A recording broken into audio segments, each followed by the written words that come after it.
Hi everyone. Today we are focusing on the informal caregiving context of the family. Most older adults prefer to age in place, like we talked about earlier in the semester.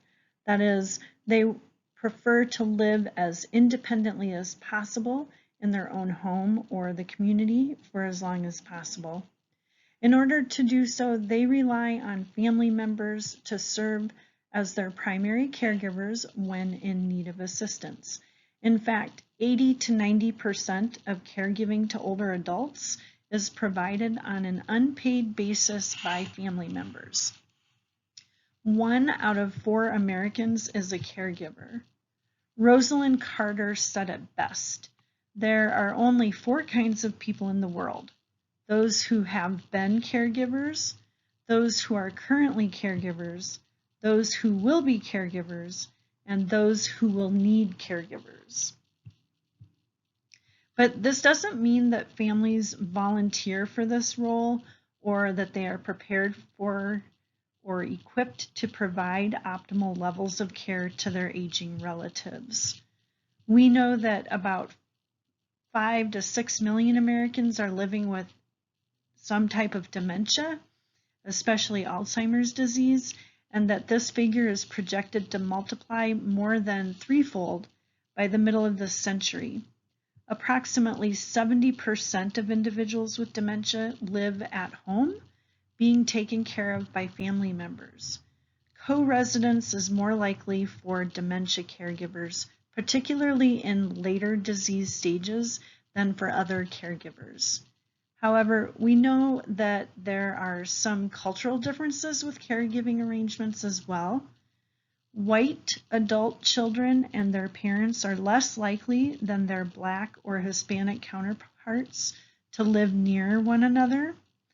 African American caregivers are more likely to be adult children and receive more support from others, whereas white caregivers are more likely to be spouses providing care on their own. African Americans are less likely to be institutionalized than other cultural groups. Having this much family support, however, does not mean that families volunteer for this caregiving role or that they are prepared or equipped to provide optimal levels of care to their aging relatives living with dementia or any other chronic health issue that requires caregiving.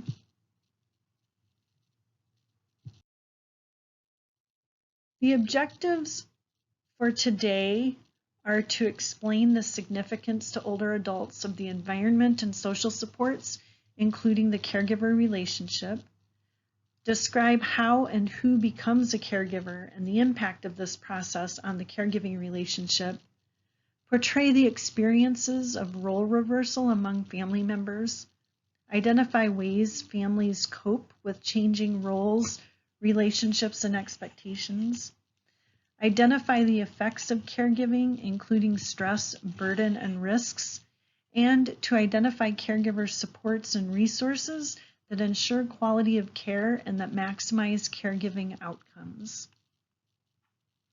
We want to be able to examine the scope of informal, unpaid caregiving in the United States, who serves as caregivers, and what is family and social support, and what family and social supports exist to provide care to older adults.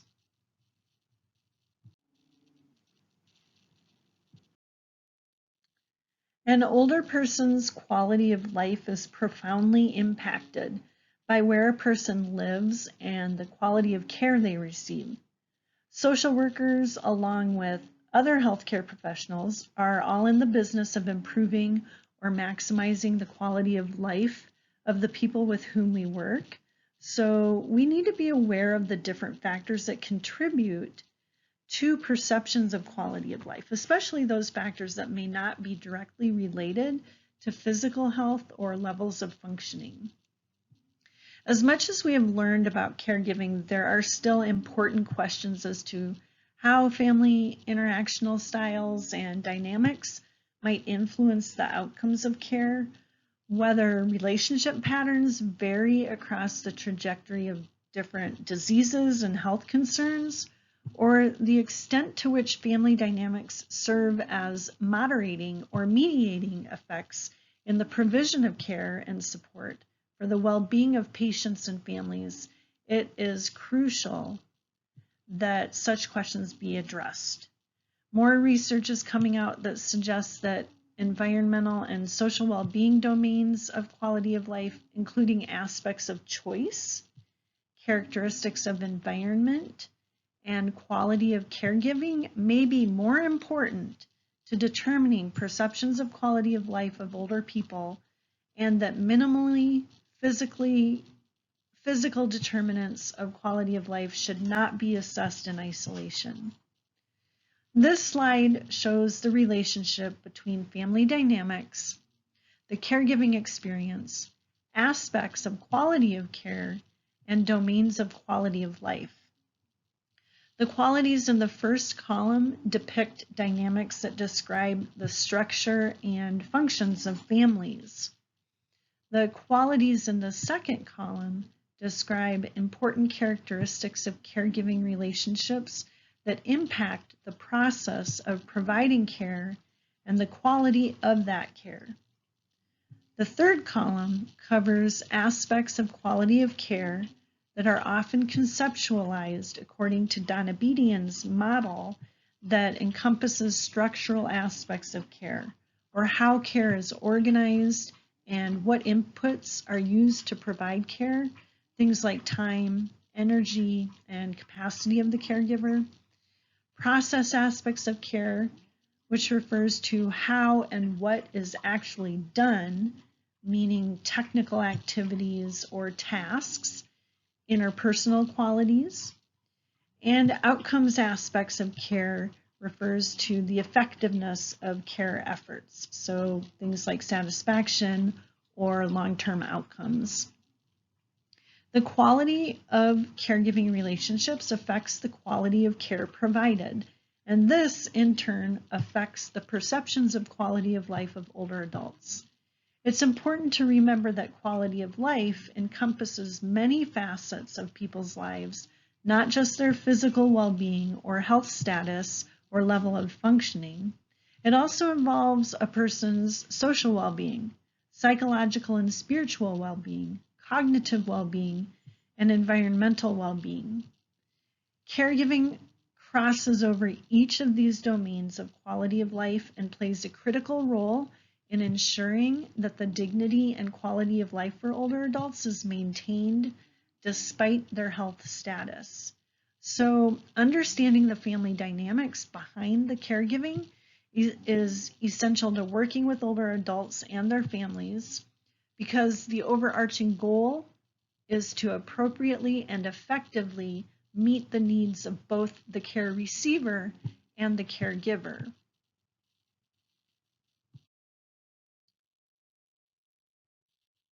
So who is a care receiver? What do the people who need care look like? So in the United States, generally, we see that 65% of care recipients are female, and 52% of older care recipients are widowed. About 8 out of 10 care recipients are over the age of 50, with the average age being 75. 55% of care recipients live in their own homes, and 53% of older care recipients live alone. 25% of care recipients have Alzheimer's or another form of dementia, and 9 out of 10 care recipients over the age of 50 take prescription medications. So who is a caregiver, and what is caregiving? Is a caregiver the neighbor who stops by on Saturday mornings to see if an older friend needs something from the grocery store? Or is it a man who drives his mother-in-law to her regular visits to the doctor and gives her $25 each month to help her pay her bills? Or is it a woman in New York City who calls her much older sister in Omaha every Sunday and helps her deal with financial matters like filling out insurance forms? Or is it a daughter who moves in to care for her mother, who is recovering from a hip fracture. Well, the truth is, all of those scenarios are caregiving scenarios. Everyone in that situation is a caregiver, whether it's a family member or the neighbor or whomever. Anytime someone does something for someone else, you are actively engaging in the process of providing care.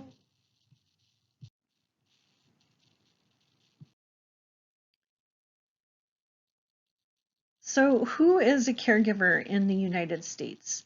Well, a typical caregiver in the US is female, approximately 46 years old, has at least some college experience, spends an average of 20 hours or more per week providing unpaid care to someone 50 years old or older, most likely her mother, is married, is still raising children at home, has an annual income of less than $50,000, and has juggled work and family with caregiving responsibilities at some point during her role as a caregiver.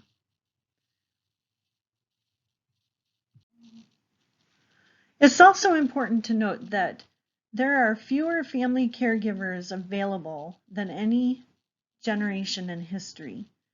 Due to lower birth rates and fewer children being born in previous generations, that means that there are fewer people to divide caregiving responsibilities between. More women are in the workforce. Traditionally, women, particularly the oldest daughters, become caregivers. 6 out of 10 women caregivers tend to provide more hours of care and higher levels of care than male caregivers. We also are seeing an increase in what's become known as the sandwich generation, which includes those caregivers of older adults who are also still rearing children of their own. So they're taking care of older relatives and children. We have greater geographic mobility in this generation than in previous generations. Even an increased divorce rate affects spousal caregiving availability. We see that 8 out of 10 caregivers provide care to someone over the age of 50, and 43% of caregivers are over the age of 50 themselves. 7 out of 10 caregivers help one older person. 1 out of 5 caregivers provides more than 40 hours of care per week. 37% of caregivers are sole caregivers, meaning they don't have anyone else helping them with any of the caregiving responsibilities. They don't share responsibilities. 4 out of 10 caregivers providing care to those not in a nursing home have acquired paid supplemental services at some point. The average length of caregiving is approximately 4.3 years.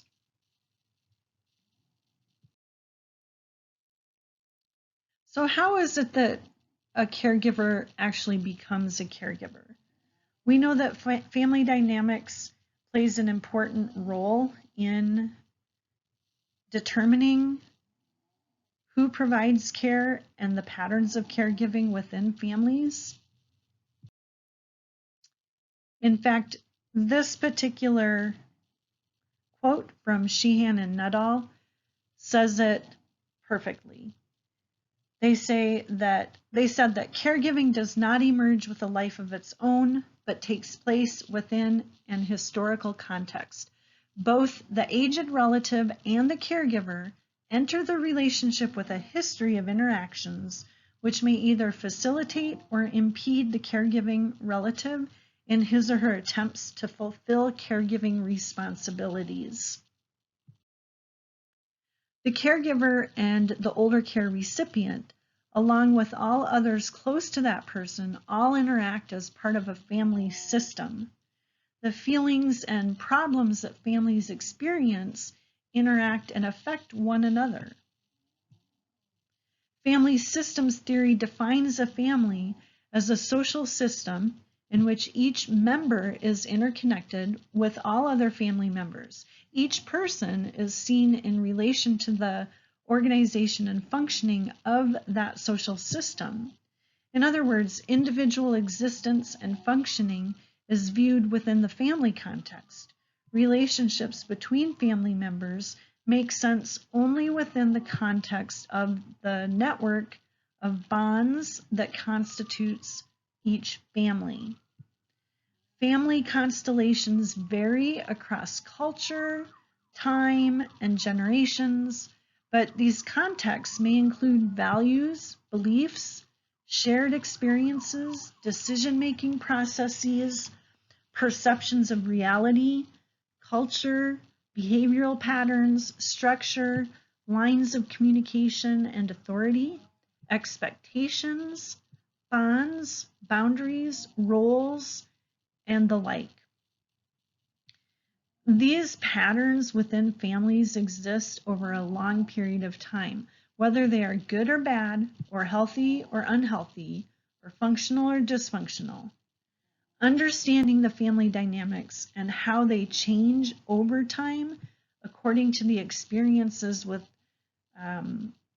the health condition, whether it be dementia or a different chronic health condition or terminal illness, is important for making the best of the situation and maximizing the quality of life for both the person living with dementia and each family member.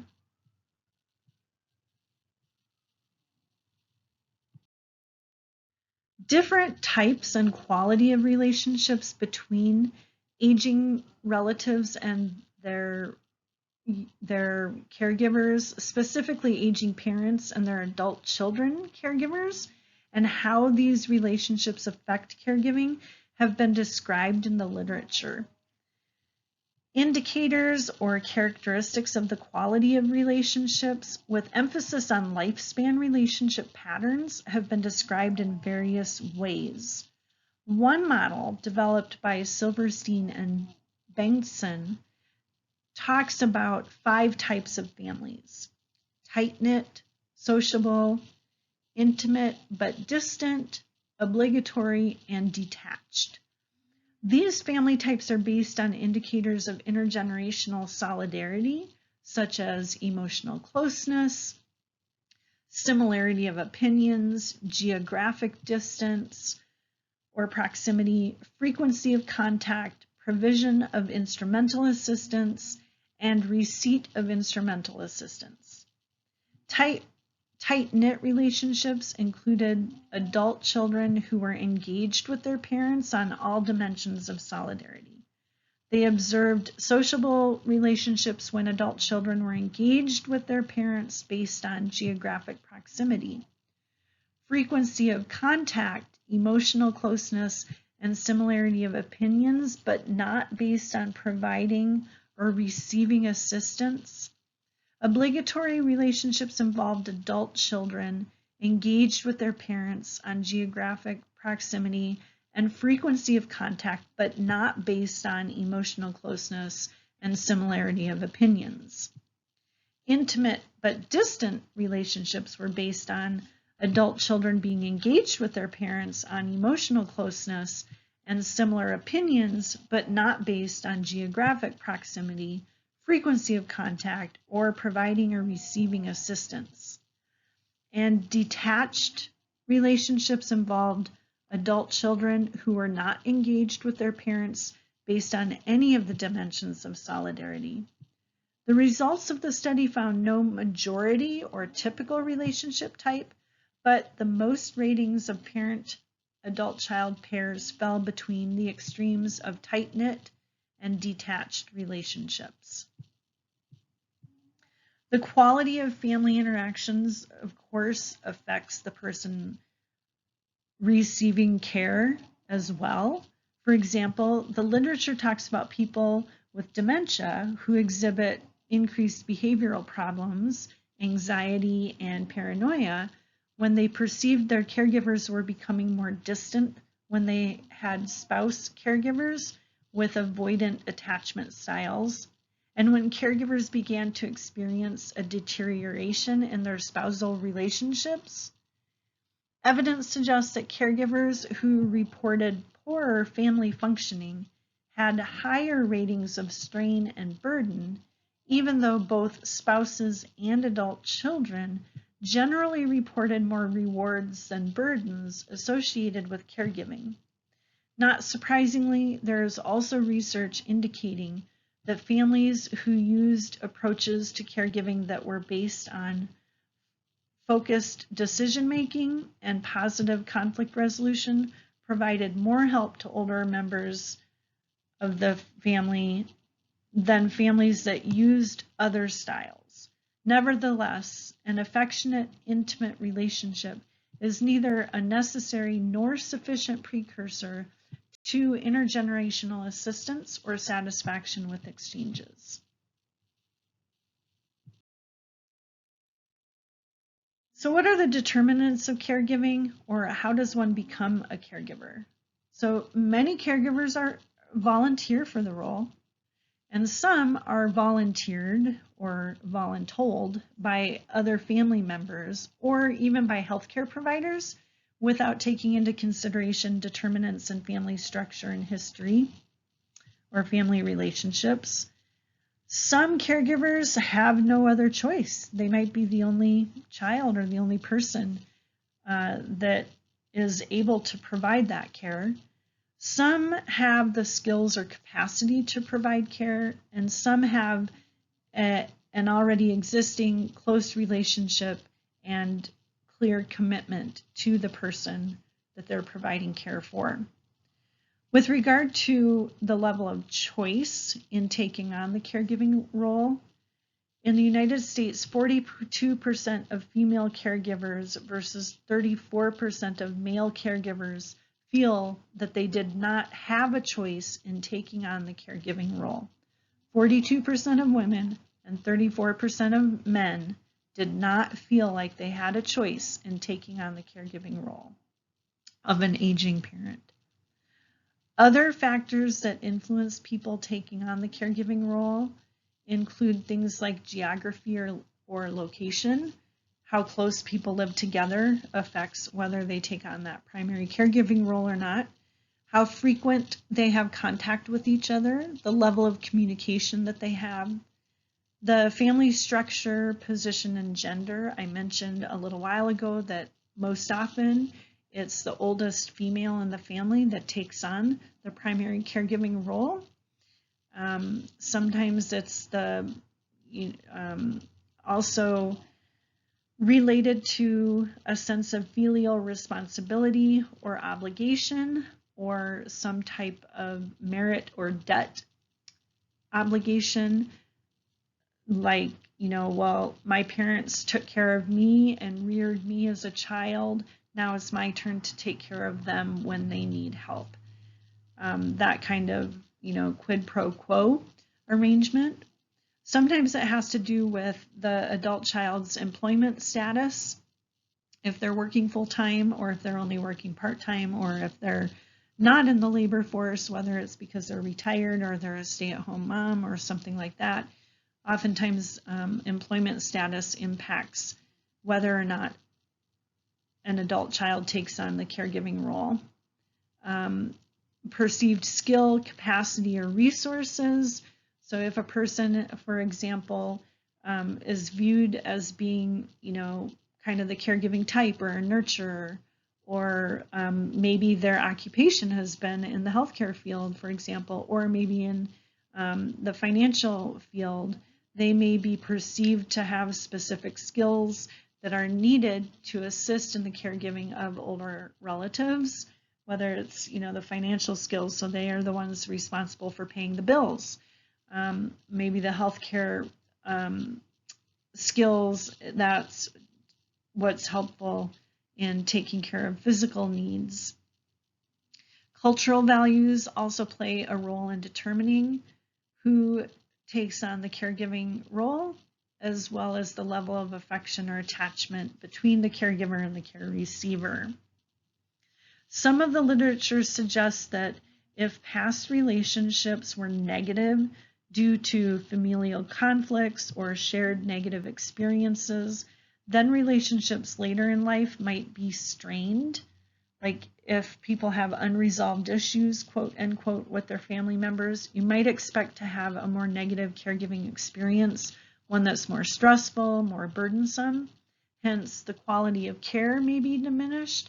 However, there is also evidence that suggests that some negative experiences, such as shared trauma or loss, may actually help build up the bond between family members, and they may actually develop stronger relationships and have better communication and have a stronger sense of connectedness, empathy, or compassion, which may then result in a higher level of quality of care.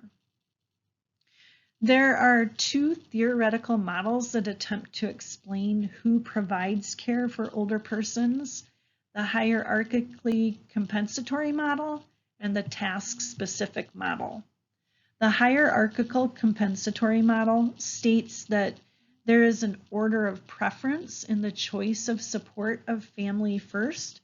So a spouse would be the first choice, then an adult child, then another relative such as a sibling or a niece or nephew or maybe a grandchild, followed by friends and then neighbors, and finally formal services. The task-specific model predicts that older people turn to different support groups depending on the type of assistance needed. At least 1/3 of older adults who require daily help receive it from an adult child. For care recipients who are unmarried, older, or women, fewer care possibilities may be available. Consequently, family members other than a spouse or adult child may become their caregivers. Once an individual becomes a caregiver, the clinical experience of caregiving is similar across caregiver types and circumstances that result in the need for caregiving.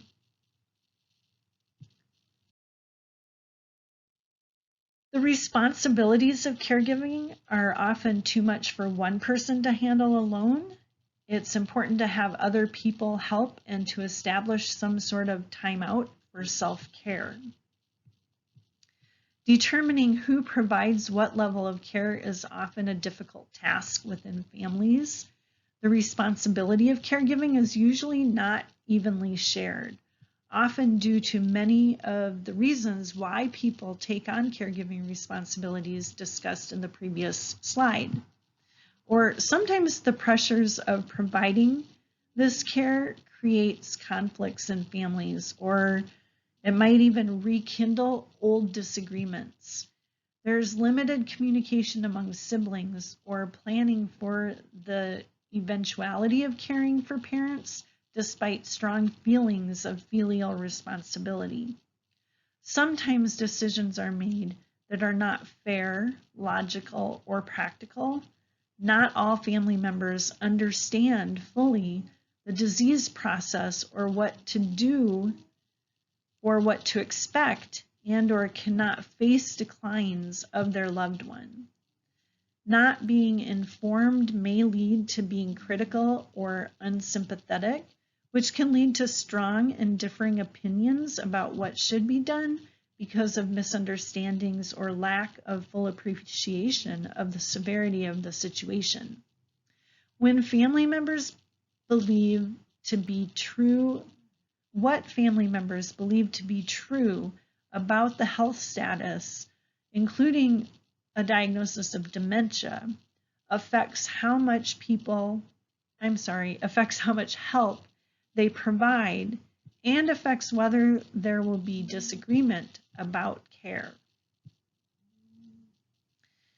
So there is often a greater division of responsibility when there are multiple children in the family who can divvy up the care needs of their older parent.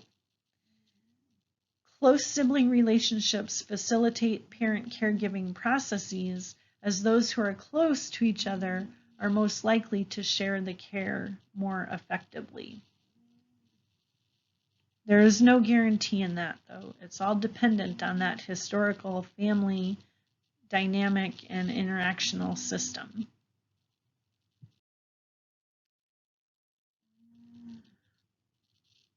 What are the implications of family dynamics in caregiving? So a chronic dementing illness illness has an effect on the family. Roles, responsibilities, and expectations within the family change as the roles of the person with the chronic health issue or dementia diagnosis change due to the progression of their diagnosis. Responsibilities of family members refers to the specific jobs or tasks that each person has within the family structure. Often, learning or taking on new responsibilities is difficult. Learning new skills or adding to what you already have to do takes time, energy, and effort, which is already, a scarce resource for family caregivers to begin with. And then as things change, new skills are required to be learned. Skills learned in the early days of caregiving may not be as useful in later stages of caregiving. So for example, with an older person with dementia, as their memory loss progresses and their behavior and physical problems become much more severe, the care needs require greater and a different level of skill than what was needed in the early stages of caregiving. Caregivers may resist taking on new responsibilities because they don't even want to know how to do those tasks, those new tasks, and because of their feelings of ineptness or fears of making a mistake. Also, caregivers often experience feelings of loss of assigned responsibilities according to family roles. The loss of independence of their loved one provokes sadness because it symbolizes the reality of changes underway. Roles refer to a person's place within the family, like being the head of a household, being a mother, being a person everyone turns to for assistance or emotional support, being the shoulder to cry on. And that role defines who you are, how you're seen, and what is expected of you within the family system.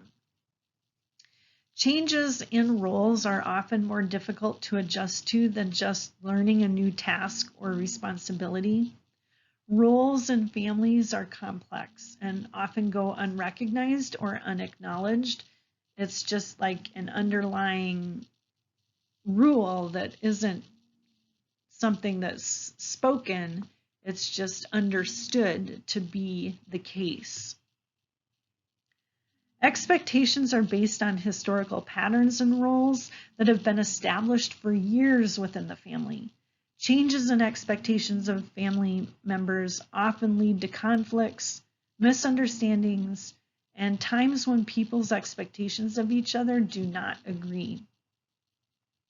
Some of the differences in the experience to these changes in relationships are that spouses that historically have been more equal in their share of responsibilities within the family have an easier adjustment to leadership roles and accept changes in roles more readily. If the traditional leader, quote unquote, in the family is the one with the caregiving needs, it may be harder for the caregiver to adjust to the leadership role. If the caregiver was more of the leader in the past, then it may be a smoother transition to provide leadership in the care of the person, in the care of the older person. Ultimately, though, this leadership role is about meeting the needs of the person where they are.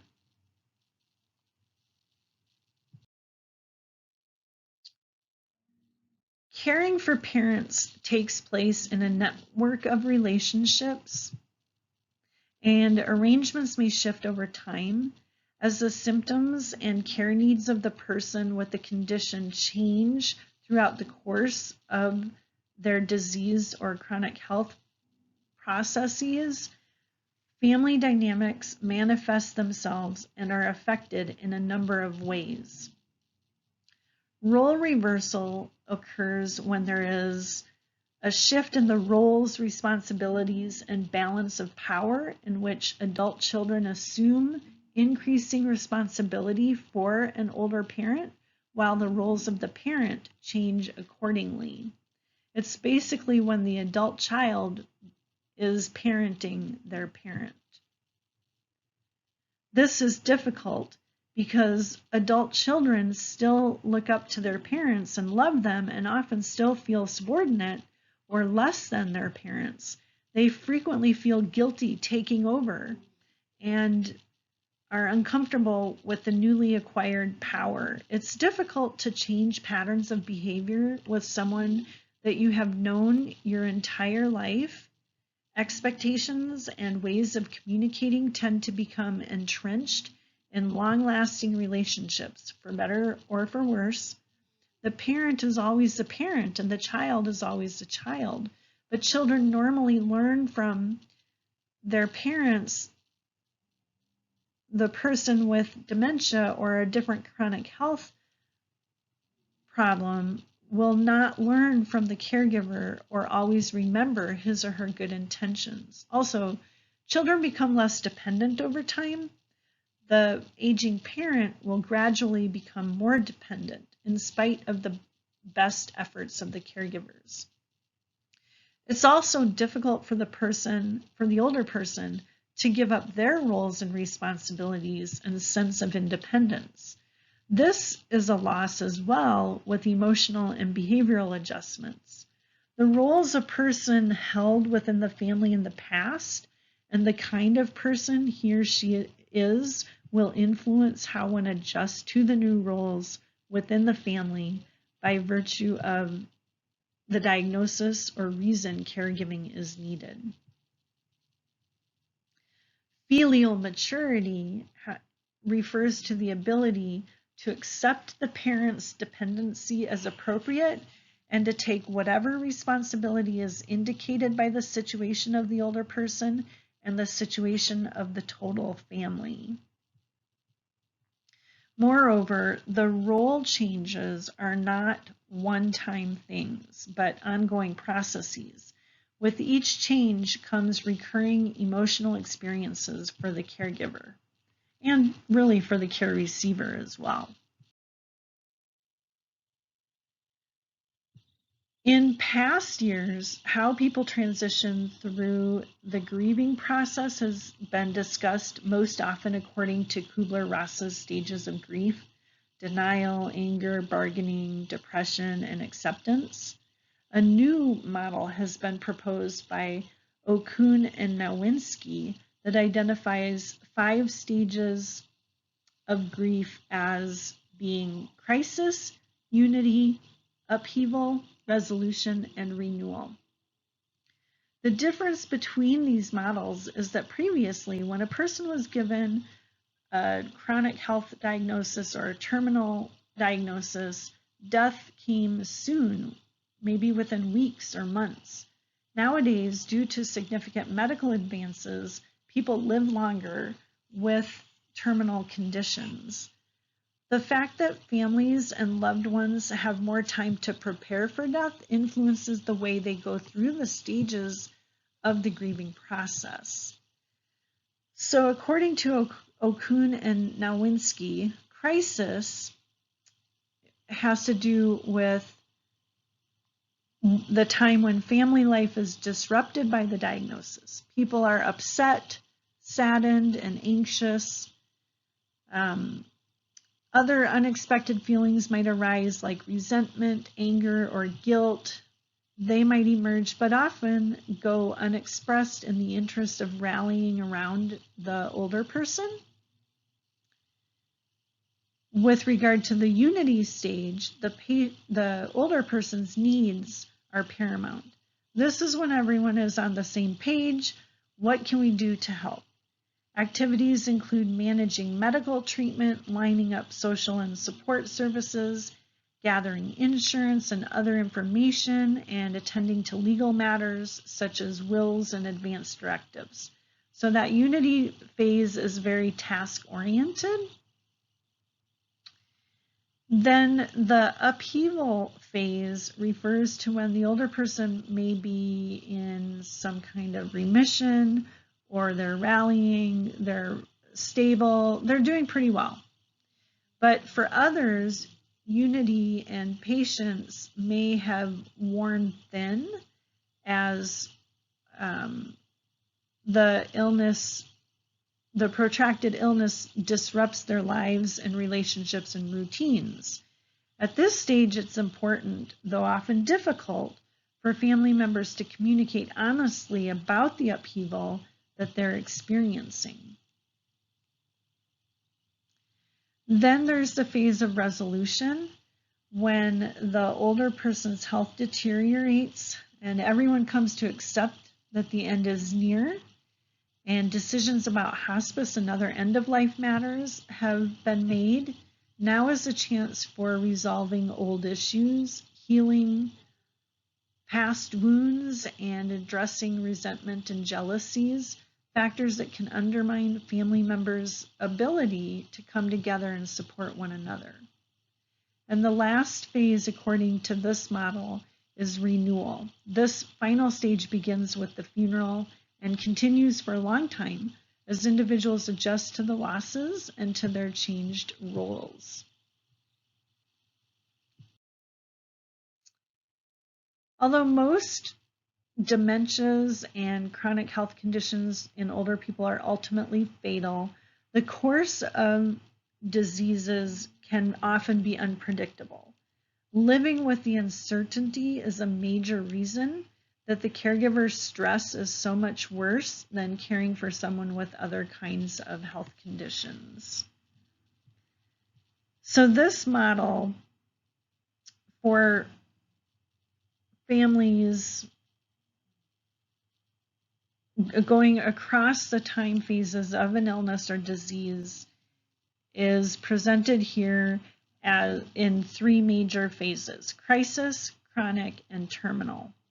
The crisis phase begins with symptomatic period, the pre-diagnosis stage, before the actual diagnosis is actually given, when individual or family members sense that there's something wrong, but the exact nature and scope of the problem is not clear. This also includes the point at which they seek an evaluation or an exam, and includes the adjustment to being given an initial diagnosis and preliminary treatment plan, and involves the ability to finally prioritize tasks that need to be completed. Once families have moved through that crisis phase, they enter the chronic phase, which is the time between the initial diagnosis and readjustment period and the terminal phase, when issues related to dying and death predominate. This phase can be long for people living with dementia. That's kind of the long goodbye. It's dementia, especially Alzheimer's, can last anywhere from 8 to 20 years. And so it's marked by constancy, progression of regression, or episodic changes. And people struggle to maintain a semblance of a normal life under abnormal conditions presented by the disease. It's really a time of living in limbo, because things aren't going to get better. And even though they may be stable and you might be in it for the long haul, you also know that things are only going to get worse, even if they're stagnant for a period of time. Eventually, families will move into the terminal phase, which includes kind of the transition, the pre-terminal stage of an illness, in which the inevitability of death becomes apparent and dominates family life. It encompasses the periods of mourning, bereavement, and resolution of the loss as well, which occurs after death and after all of those arrangements have been completed. So there's still a transitional time after the actual event of death and the end of the caregiving role ends, there's still that mourning and resolution of losses, including the loss of the caregiving role that happens at that stage. So those two models are comparable and may overlap with some of the stages of caregiving that are described by Hipskind, that talks about stage 1 being anticipatory grief. This is when one sees the possibility of becoming a caregiver within the next year or year and a half. As an older relative's health begins to decline, a family member knows that he or she will become at least one of the caregivers. So somewhere in the back of their minds, they begin to prepare, even though they don't really know what to prepare for, but they're anticipating having to step up to the plate and help in some way, shape, or form. And after that anticipatory caregiver stage, caregivers move into what Hipskind refers to as the freshman caregiver, or stage 2 of caregiving. This is when someone will have been caregiving for, maybe 6 to 12 months or so, and they will most likely be realizing the immensity of the caregiving tasks now. So it's starting to catch up to them, and they realize that what they're doing, they're facing the fact that in the future they're going to have to do more than what they've been doing. And they start looking for help from other people or other entities. And this leads them into the third stage of caregiving, the entrenched caregiver, which is when one has been giving care for a long time and may be exhausted to the point of compromising the care provided and may not be taking adequate care of not only the care recipient, but also of themselves or their own family members, their other immediate family members, like their own spouses, or if they're rearing their own children. They might find themselves suppressing such emotions as anger, grief, resentment, or depression. They might really be feeling the toll caregiving is taking, and it might be affecting other areas of their life and making modifications. They might be striving to make modifications. It's time for them to find alternatives to the care that they're providing. And the fourth stage of caregiving is the caregiver in loss, according to Hipskind. And this is the final stage of caregiving where one has come to terms with the end of caregiving. Whether it's they are no longer the primary caregiver, maybe because of placement into a long-term care facility or transitioning to other paid caregiving, or it might be the end of caregiving because of death. Nonetheless, the caregivers in this stage may grieve for two losses: the loss of the loved one if they have died, and the loss of the caregiving role. But it does become the time to focus on themselves. These stages can be understood as developmental tasks. So this is another stage model of caregiving from the National Family Caregivers Association. And these stages can be understood as developmental tasks in adapting to the role of caregiver. These stages may occur at the same time or in any order and may recycle themselves during the course of a caregiving relationship. So stage 1 is the surviving caregiving stage, which refers to things that are done to keep going when feeling completely helpless. It consists of coping, doing what has to be done, and expending one's energy to just get by.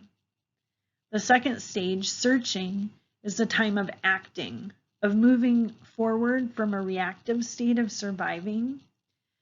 It's the time when people are beginning to have a sense of control over their emotions in one's life. The awakening of a source of energy or getting a second wind is often experienced in this stage. This is the time for asking questions about the goals and values and priorities in one's own life. And also it's the time to actively engage in finding information on the care recipient's condition and help with caregiving. So again, this is the stage where they really start stepping up to the plate and figuring out what needs to be done and doing it. The third stage is when the caregivers begin moving beyond the intense emotions of just surviving and feeling less of the sense of urgency of searching and gaining a greater sense of control and balance in one's daily life. They reach a point of acceptance and they start getting the hang of things, adjusting and finding a routine. This is a time of relative equilibrium. They may not forget the reality of the precarious situation, but it may become a time of deepening and more precious moments in the relationship between the caregiver and the care receiver. The fourth stage, according to this model, is the separating stage, and this is normal and a necessary process in the relationship. Letting go, separating time with the care recipient and accepting help from others. And this is necessary to avoid caregiver fatigue and to allow the need for family members to retain some level of independence. These are normal processes of adaptation. By understanding how they work, caregivers can better predict their emotions and reactions and not think they are somehow failing when they feel a sudden rush of uncomfortable feelings. The stages help us see how we grow through the crises and hard times of our lives. The struggles and challenges of caregiving present great sorrows at times, but also opportunities for personal growth and competence. So although some caregivers experience a lot of stress and burden because of their caregiving responsibilities, they also report a very fulfilling and rewarding experience through that caregiving process. So what are the implications of caregiving for care receivers and caregivers? Carol Estes and others have coined the phrase the no care zone, which basically refers to the idea of increased reliance on informal home-based caregiving, specifically family members, due to the transfer of skilled, highly monitored technical services from formal, highly controlled and regulated environments like hospitals to informal, unskilled, non-technical, untrained, unsupervised, unmonitored settings like a home setting. It's the process of transferring selected services out of the formal delivery system into the informal provision arena that results in care that was once provided by paid professionals being now provided by unpaid lay people. Additionally, the physical, intellectual, emotional, and economic responsibilities for that care are also transferred. This results in a no-care zone where older adults are forced to rely on informal caregiving because they either are not eligible for or can't afford formal services, or formal services are not available. People are sent home from the hospital sicker and quicker, meaning they're discharged earlier and in a more ill and frail condition with no accessible community or home delivered services in place, or at best, services are poorly coordinated or followed through with, which often results in hospital readmission within a short period of time, like within 30 days. This practice may be an effort to reduce upfront or initial healthcare costs, but may result in increased costs of support services for caregivers and/or increased healthcare costs down the road because of inadequate quality of care and increased healthcare costs for caregivers. In other words, now they need more care than they did to begin with also. Now, there are some efforts in the past decade or two that have been implemented to address this no care zone, and we are seeing more efforts to provide transitional care and better planning for discharges out of hospitals or rehabilitation sites or the like, so that there are stronger transitional plans in place that will prevent rehospitalizations within that 30-day period. In fact, some of those efforts have included sanctions not only on hospitals or other healthcare settings, but physicians or healthcare professionals themselves if patients return for the same problem that they were seen for to begin with, or in a worse condition that resulted from inadequate care post-discharge. So there's been efforts to improve those transitional care efforts, but it is still basically a work in progress.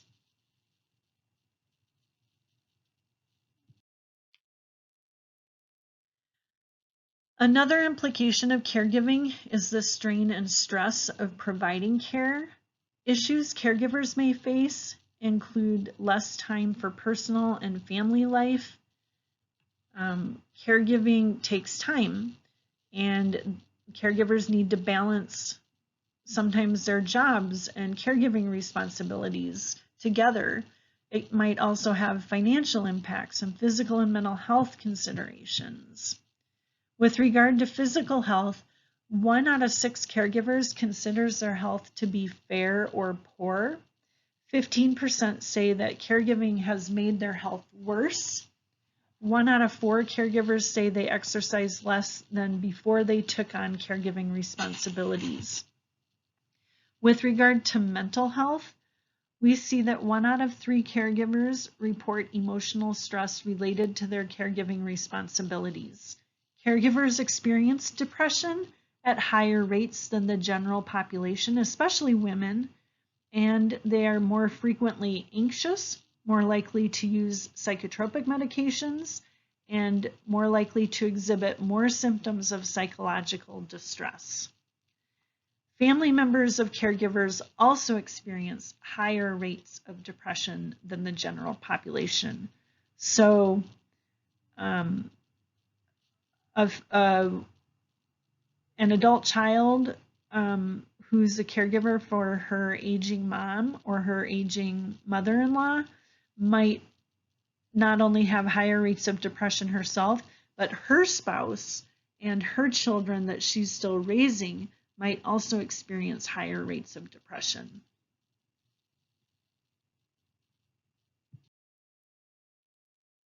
With regard to family and leisure activities, half of caregivers say they have less time for family and friends, including vacations, hobbies, and other social activities. They don't have time for themselves or quality time with their family and friends, including their spouses. With regard to work and the labor force, 6 out of 10 caregivers report that caregiving responsibilities have affected their jobs and resulted in work-related adjustments. So some caregivers have had to go from a full-time to a part-time employment status, or possibly even left the labor market and are now unemployed. They decline promotions sometimes, or they change jobs that might have less pay or less stressful or demanding, but are more flexible or have an increase in time off, all for the sake of the care receiver and to fulfill caregiving responsibilities. We also see the loss of productivity for businesses and companies. They lose billions of dollars each year in productivity due to caregiving responsibilities of employees.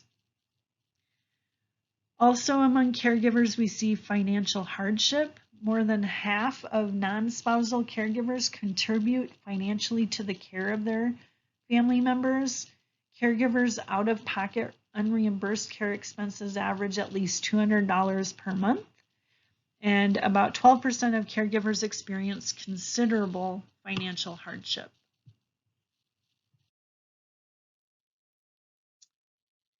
Two out of three caregivers need help with managing emotional and physical stress, balancing work and family responsibilities, and finding time for themselves. The health of the caregiver and the level of choice in taking on the caregiving role are the two greatest predictors of perceived physical strain. The level of burden and level of choice, again, in taking on the caregiving role are the two greatest predictors of perceived emotional strain and financial hardship. Remember, earlier I said that 42% of female caregivers and 34% of male caregivers feel they did not have a choice in taking on the caregiving role. When caregivers feel like they didn't have a choice, they typically feel more stressed and strained due to the caregiving responsibilities. Family caregivers often experience high levels of stress or burden, which is related to the responsibilities of caregiving. The stresses experienced most commonly by caregivers include the changing roles or role reversal of the aging person, the declining physical and mental conditions or increasing dependence of the aging relative, financial tolls, interference with employment responsibilities, and effects on the marital relationship and parenting relationships of the caregiver's own dependent children. Much attention has been paid to the dilemmas of the sandwich generation, which I mentioned earlier, meaning those individuals who are juggling family responsibilities, marriage, careers, and raising children with the needs of their aging relatives. The division of responsibility between siblings for their aging parents and conflicts that frequently arise in these decisions have also been recognized. Significant attention to gender roles and obligations of caregiving, especially with regard to women, has also been given. Additionally, caregivers oftentimes do not identify themselves as caregivers, at least not until it's too late, when they are really feeling the stress and burden of the caregiving responsibilities. All of these factors affect the relationship between family members and their aging relatives and impact on the level and quality of care provided to the older adults. So what are the warning signs of caregiver stress or burden? So this slide shows some of the physical, emotional, mental, and interpersonal and spiritual indicators that a caregiver might be overwhelmed. They might withdraw or have feelings of being overwhelmed. They might have worsening health or chronic conditions of their own. They might constantly worry or have increased anxiety or depression or no pleasure in anything for themselves anymore. They might feel exhaustion, but also feel that they can't get any sleep. They might be more irritable. They might be in denial, and they may lack concentration or seem much more disorganized. They might change in appearance or in the environment. So as social workers, one of the things that we will be responsible for when working with family caregivers of older adults is to help them be more successful in caregiving. And some of the signs that caregiving is going well and that stress and burden is being minimized might include things like better self-care, caring for the caregiver caring for themselves becomes a priority. Knowing and respecting one's limits, setting boundaries, arranging for time for themselves, including themselves to be alone, arranging for time with their spouse or other family and friends, having that quality time incorporated into their lives, giving themselves credit for the things they're able to do well. Inevitably, caregivers feel inept and unprepared or ill-equipped for providing high quality of care, but by and large, they do a good job and they deserve kudos for doing a good job, and they're not good at giving themselves a pat on the back for that. Caregiving can be a partnership in which responsibilities are shared with others. So when those tasks can be diversified, you often see an increase in better caregiving outcomes for both the caregiver and the care receiver. Many caregivers feel a sense of pride in learning to cope with difficult situations. Many rediscover one another as they learn how to provide care. Many have a renewed appreciation for the little things in life, so easily taken for granted. Anything from, smelling the flowers to watching the sunset or hearing the birds chirp or playing with a puppy. Caregivers may discover a new faith in themselves or others or in God or a higher power. Those are all good indicators that caregiving is going well and on a successful trajectory.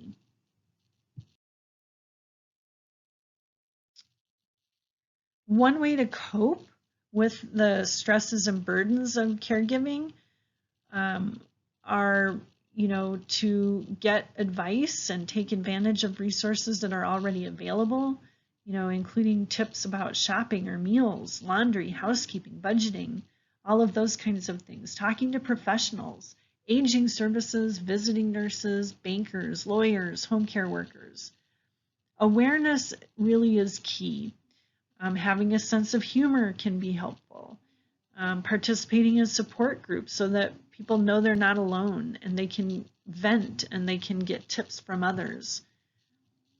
So this slide shows different strategies for coping that caregivers might utilize. So some of it has to do with education and training. Some of it has to do with peer support or support groups, which can be in person or virtual.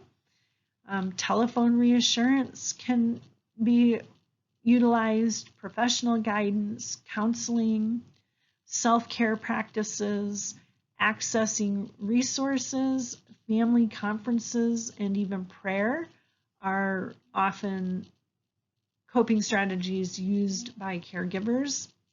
Some of the more formalized aging services or professional counseling services or consultations that might be used might include family mediation. Anything to avoid litigation is usually a beneficial coping strategy. Family therapy, particularly from a structural family theoretical framework, can be helpful. Psychotherapy to focus on the relationship between family members and caregivers and care receivers can be very helpful. Supportive counseling or consultation that involves education of the disease processes and how to plan and support for those situations can be extremely helpful and allow caregivers to cope more appropriately and effectively with the expectations and responsibilities of caregiving. So how do we know when caregivers that we're working with might be stressed out or doing well for that fact? There are many different caregiver assessment tools that are available to us as social workers, as well as, being a member of that interprofessional healthcare team. My favorite Try This series that we've been accessing all semester has a couple of really good general assessment tools for caregiver stress and caregiver preparedness, actually. So there's links to those on this slide that you might want to check out. The American Medical Association also has a caregiver self-assessment questionnaire that you can have a look at. That's pretty self-explanatory and easy to score and interpret. And there's some other ones listed on here as well that you might find useful. So please feel free to check those out at your leisure. Now I'd like to go over a little case scenario with you and describe a fictional situation but based on real life, and have you think through what might be some good next steps if you were the social worker working with this patient or a client. So you might be a social worker possibly in a hospital situation or a home health care situation. Well, no, I take that back, not home health care, but a hospital situation or maybe a rehabilitation environment or some type of a community-based setting where you might encounter an older adult in this scenario. So I'm going to read through the description of the older person and their medical history and social history, and then ask you some pertinent questions and have you think through some situations. So you encounter Mrs. G, we're calling her. She's a 78-year-old first-generation Latina immigrant. She has been widowed for 4 years. She identifies as Catholic and is a member of St. Margaret Mary's Parish. She does not have any advanced directives at this point in time. She has a fixed income that includes Social Security and has Medicare Parts A and B for her insurance. She is bilingual, English and Spanish. She is literate, and she's a high school graduate. She transferred from a community residence to a hospital following a fall. She was found by her daughter, Juanita, on the bathroom floor and was transported by ambulance to the hospital for evaluation, and she was accompanied by her daughter. She presents as confused, distraught, possibly delirious, in pain, and is unable to walk. Her medical history includes a recent history of being confused and having decreased memory, which has been happening for at least 1 year. She last saw her physician about 6 months ago, and her physical exam was pretty normal at that time. Her lab work was relatively good at that office visit. With the exception of her fasting blood sugar, it was a little bit high. Her other blood work was normal. She did have a little bit of a high white blood cell count, so there could have been an indication of some type of infection happening. And like I said, her fasting blood sugar was high, and she did seem to be a little anemic. She had some nutritional deficits and historically has had some kidney problems.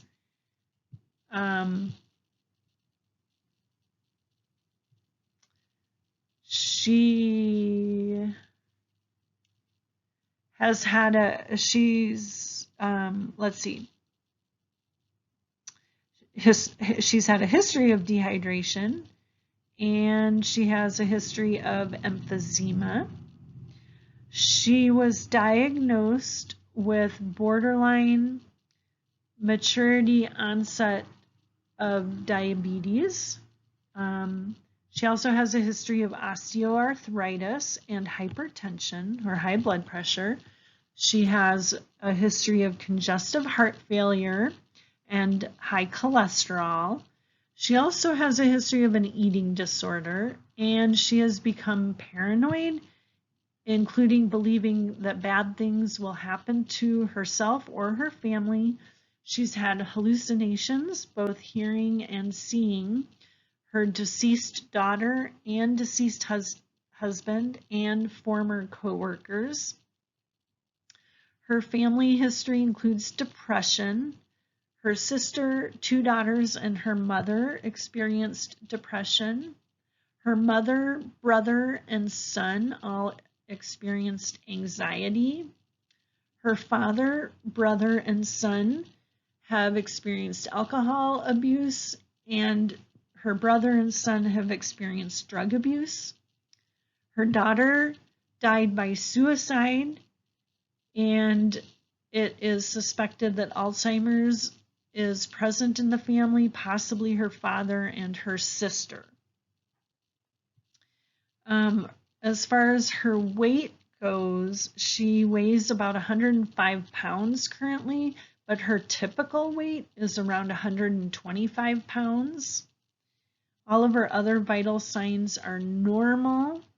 She does take medications, including an antidepressant and medication for high blood pressure and for high cholesterol. She takes a diuretic that's related to her congestive heart failure. And she also takes a medication for heart arrhythmia. And then she takes Tylenol PM at night to help her sleep. With regard to her social history, she has 4 living children, and 1 daughter is deceased. She died by suicide 10 years ago. She has 3 daughters that live in the Omaha area and 1 son that lives in western Nebraska.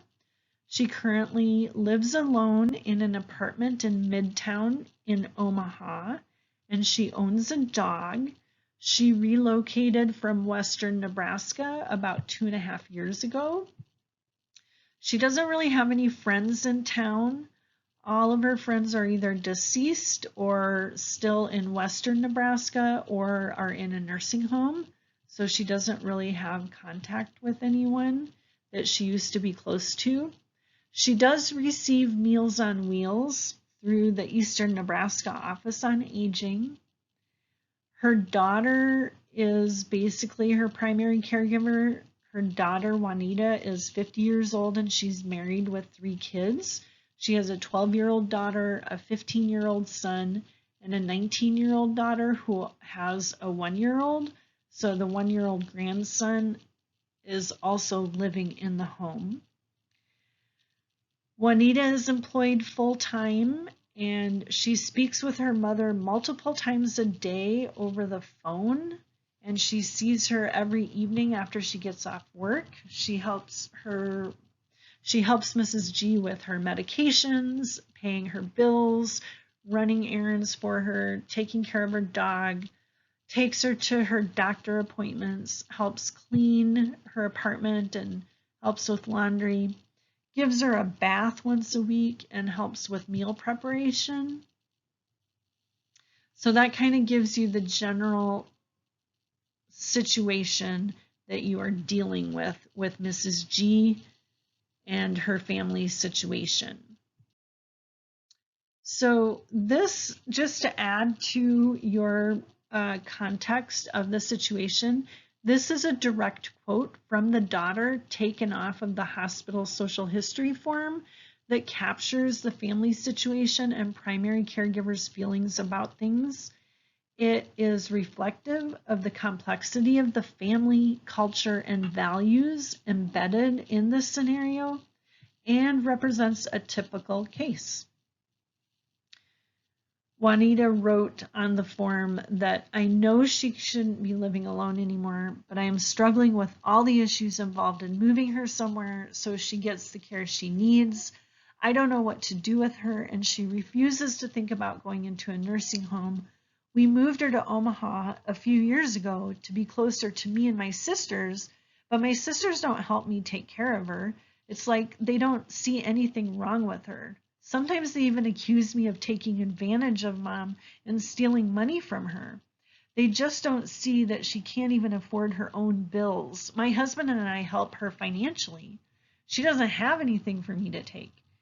They don't contribute a dime, and they have their own issues, I guess. One is going through a divorce.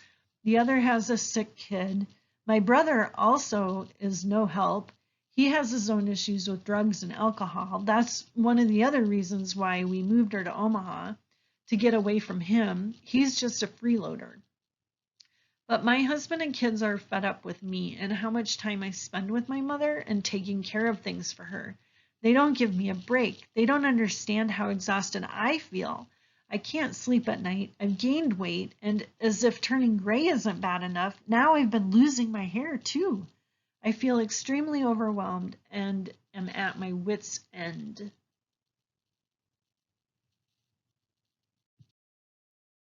So here's the questions for you. So Mrs. G does not currently utilize any community care services other than Meals on Wheels. The family voices concern that she is no longer able to live independently and seeks help from us in determining the appropriate level of care and types of alternative living arrangements needed and/or resources available. So, what would you do first? What things might you want to have ruled out or assessed further? Where could they find information and referral sources? What recommendations would you make regarding these areas or concern? Caregiver support, legal, financial or insurance resources, in-home resources, community resources, housing, and mental health. So this is kind of an exercise to help you pull together all of the different things that we've talked about throughout the semester, from talking about the aging services system and community resources available, and to differential diagnoses and to special issues that have been addressed, everything from drugs and alcohol to suicidality to elder abuse to mental health issues to dementia, etc. So take a few minutes to think about that before moving to the next slide.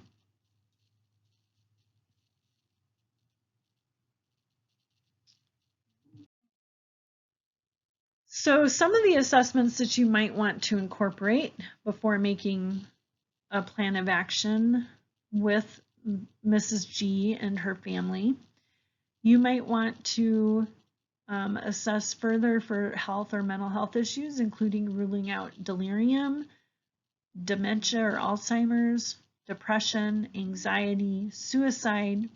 The eating disorder and her nutritional issues would be important to look at as well.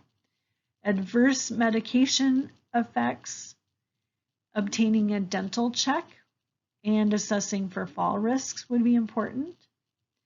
It would be important to assess for caregiving stress or caregiving preparedness, especially if Juanita is planning to still be primarily involved as a caregiver.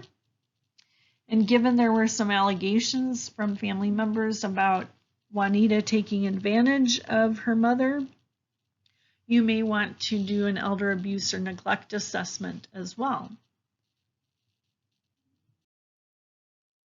Some community resources that might be accessed to assist with this situation, or at least to consider, might be support services for caregivers, specifically Juanita in this situation. She might benefit from a caregiver support group or from respite care, especially if there is a way to keep Mrs. G in her home. As a caregiver, she might actually benefit from Al-Anon. It seems like drugs and alcohol have been a historical experience for Juanita, with her brother and her father or grandfather experiencing substance abuse issues. So Al-Anon could be a good resource for her to cope with some of the issues related to that. Knowing national caregiving organizations or associations and their websites that she could access for resources would be helpful. And learning about disease-specific organizations like the Alzheimer's Association, if that were applicable in the situation, or the National Alliance on Mental Illness. That could also be a helpful organization to access. Looking into family medical leave or dependent care benefits. Juanita talked about, how she had to balance her job, and she has to, she talks to her mom multiple times a day while she's at work, and she has to take time off work to take her mom to doctor's appointments and all of that kind of thing. So she might be at a point where, she has to do something or make changes with regard to her employment if she continues to be that primary caregiver. You might even be able to link her to grandparents raising grandchildren resources or support groups or services, because she's actually part of what they call not just a sandwich generation, but a club sandwich generation, where she's not only responsible for an older relative and her own children that she's still raising, but she has a grandchild in the house that she's participating in raising as well. So that adds yet another level of complexity to this family situation and the caregiving role of Juanita in this situation.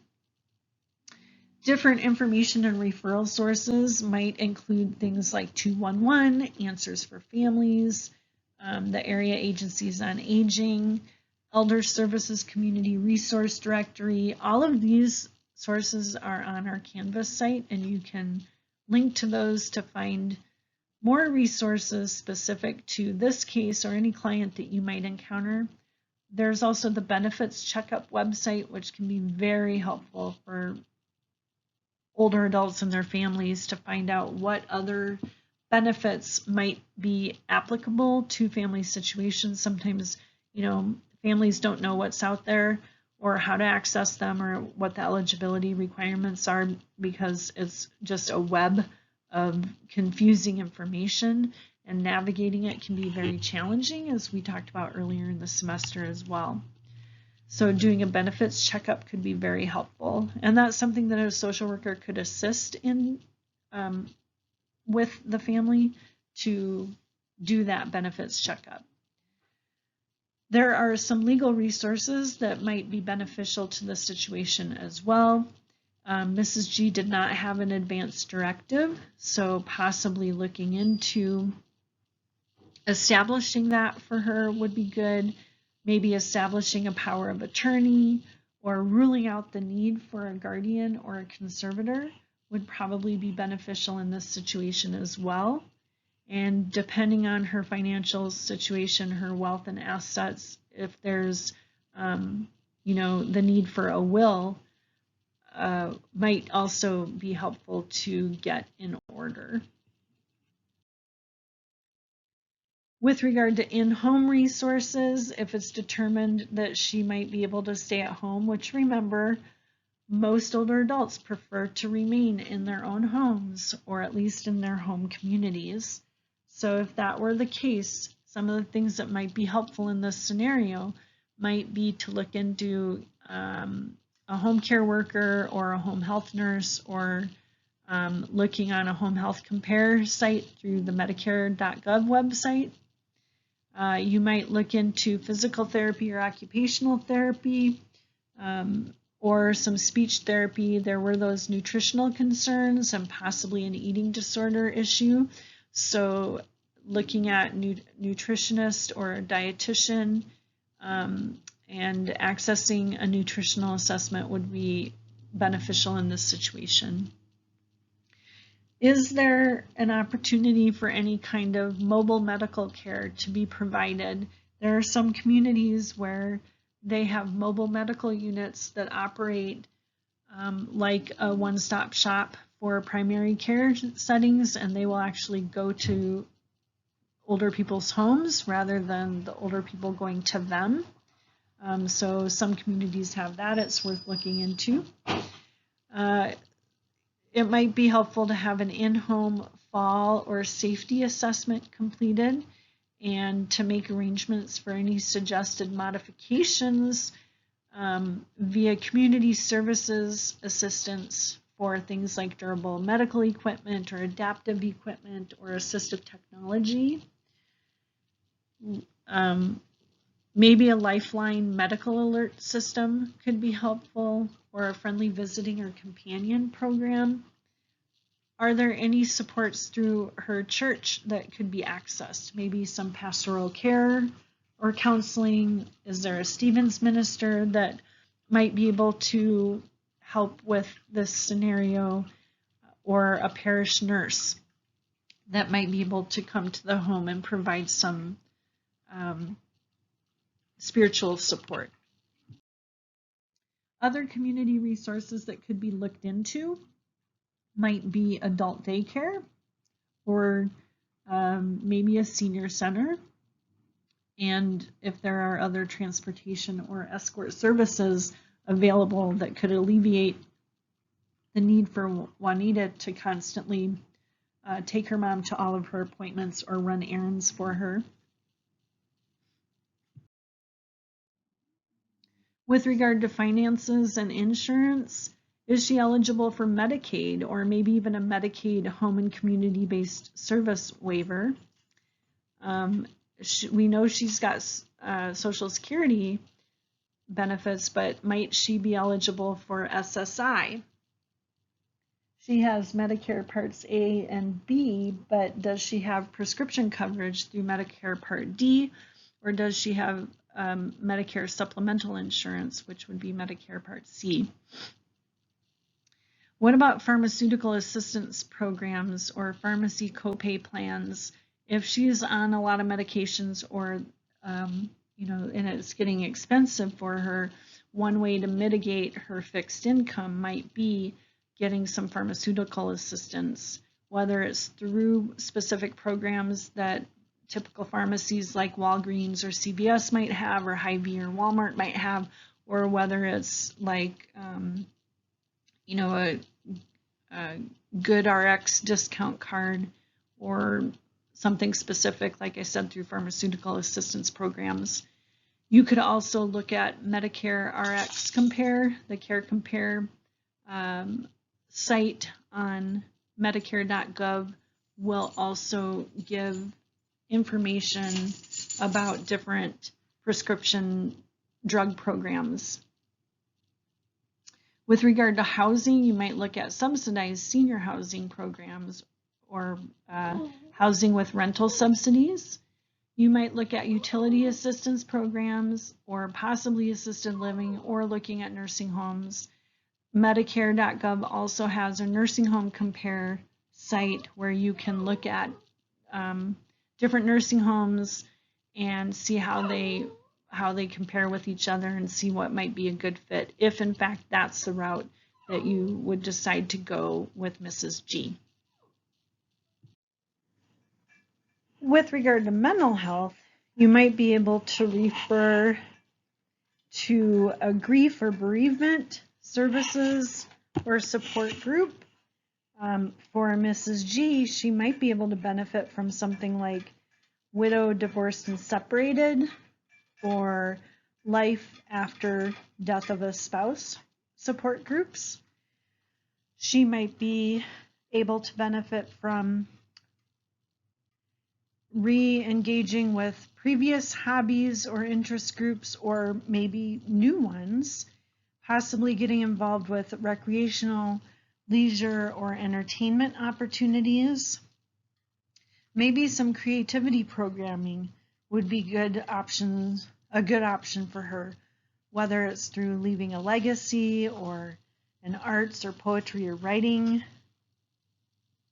activity, lifelong learning, or taking a computer class, or if she is capable of volunteering in some way, shape, or form, there's the RSVP program, Retired Senior Volunteer Program, or the Foster Grandparent Program.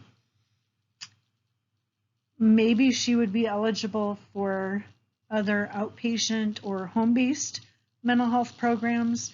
There are mental health providers that do come into people's homes to provide therapy, or even into long-term care facilities as well, in the event that she goes down that path.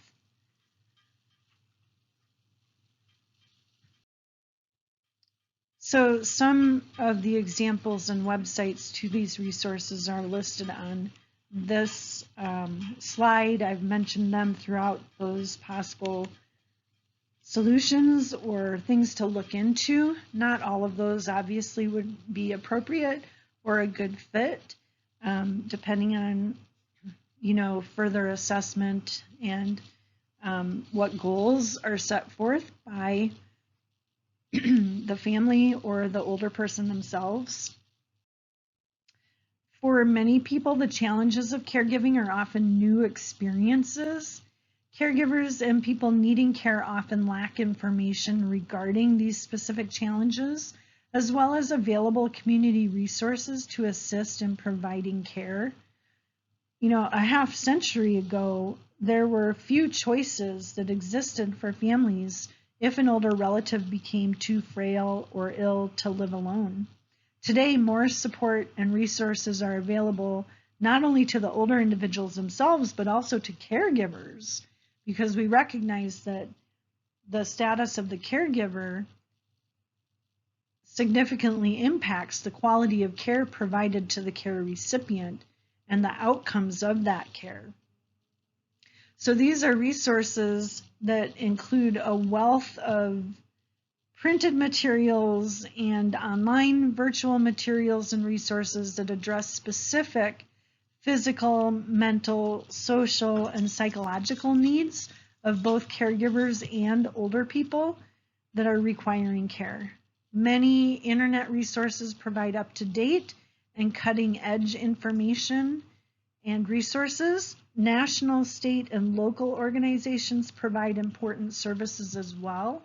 However, identifying and accessing available resources is often an added challenge for caregivers and requires time and energy and effort on the part of the people in need of this information. So sometimes it's a deterrent to actually reach out, seek out, and access the very information that they need. More resources and easy access to resources are needed in order to assist caregivers to be successful in their roles and to be able to provide the best quality of care possible to their loved ones. Healthcare professionals can make a difference in making those essential links between caregivers and community resources as part of the overall care plan in order to maximize the health outcomes for the older adults they serve. Caregiving often requires attention to the physical, mental, social, and psychological needs and well-being of both the caregivers and the family members requiring care. Both informal and formal support services are often necessary as caregivers and family members requiring care confront the realities of their caregiving experiences.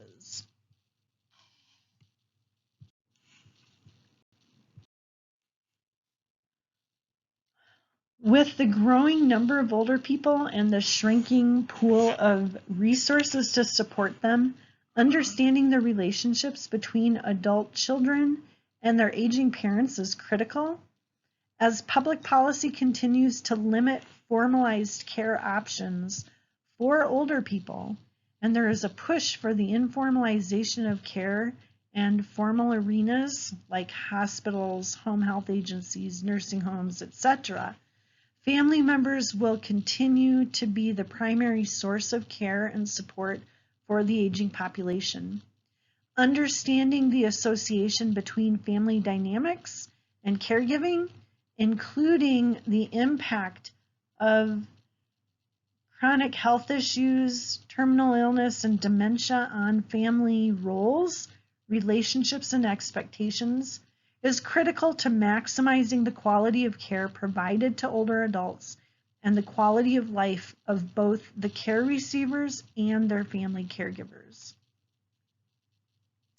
So the takeaway points today are on this slide, and they include these notions that caregiving takes place within an historical family context.